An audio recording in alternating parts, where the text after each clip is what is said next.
Drew, what specifically made you want the role of SGA president? What made me want the role of SGA president is just the ability to bridge the gap between the administration to students and actually be a voice for the students in this. I think so much that there's not as much transparency as we would like to see among students to administration, and I want to be able to be a voice for you guys. And in that same sense, I've been coming up with a lot of ideas on how to implement this and be an effective messenger for the student body. What made you prioritize this role over other leadership roles? Well, currently I am a day student prefect, and I recently became a Wendell II prefect. And I think what made me push towards this role more so is the ability to help more students, and I think that's where I'm best fit to serve at the current time. And I think that I'm able to represent the whole student body because I actually do speak to quite a diverse amount of students. I speak to everybody. I'm one of those kids that walks down the hallway, says hello to everybody, smiles, and I'm willing to have a conversation with anybody that's willing to have one with me. If you could change anything about this year's SGA, what would it be, and be specific? If I could change one thing about this current SGA, it would probably have to be the vibe it gives off, in the sense that they say they're getting stuff done, but we don't really see it as much as often as we would like to. They currently do have a Twitter account, and the most recent post was from 2016. They do have a website. I don't see that being updated often, like they said it would be. And I would really just like to see an SGA that's willing to convey messages to the students, get stuff done, and also students have the ability to approach in a way that is constructive. I know they have open forum meetings, but I don't think those are well attended because people don't feel comfortable going to them and voicing their opinions. What power do you think the SGA has? The SGA has as much power as it wants to have. I know high-ranking students in leadership positions actually do meet with Mr. Lehman quite often, and this is their time to convey the message of ideas they want done. And I think the SGA has fallen to a rut of feeling as if they can only do what the administration will let them do. But ultimately, the students, I feel, have the power in this school, and we have the ability to do what we want if we put our minds to it. With some specificity, how will you effectively approach working with the administration?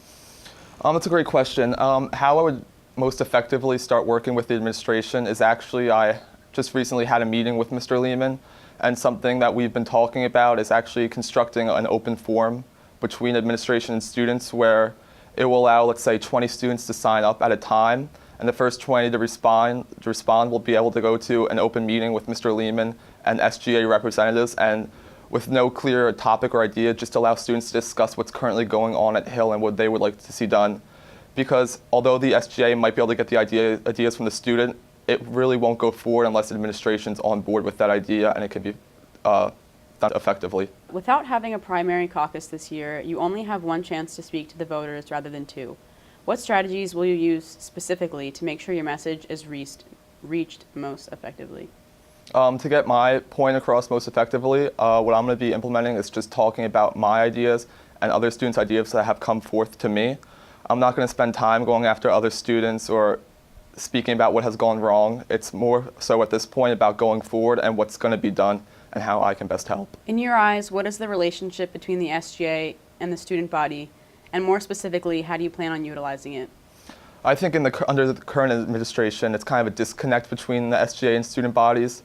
The SGA has done great things this year. I know they're always pushing to do stuff, and I appreciate that 100%. But I don't think they're in a position right now to really foster a healthy relationship between the student body and the SGA. Moving forward, we're going to bring that Twitter account back. We're going to utilize that website more importantly.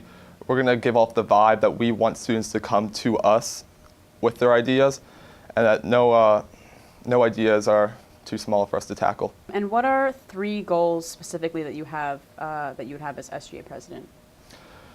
The 3 goals that I have at this current time, I would say, starting with number 1, is just transparency. I want people to know what's going on between the SGA, what's going on between the SGA and administration. I want students to feel that they can see what's getting done at an effective pace. Secondly, I want to help foster that family boarding school that we so often talk about. I was watching one of the interviews from last year, and it was asked if the SGA has a sway on the students' personalities overall about the school, and the current president actually said no. and that's something I disagree with. I think the SGA actually does have the ability to change the vibe at the school, and I think with a little bit of work, we can get that done. And the third vibe is I just want everyone to enjoy their year. The SGA has the power to plan fun activities, and I think that sometimes they're thrown together a little bit last minute, and I want to be able to get stuff done that we can actually enjoy, like field days and stuff of that nature, where students' input is getting put into it.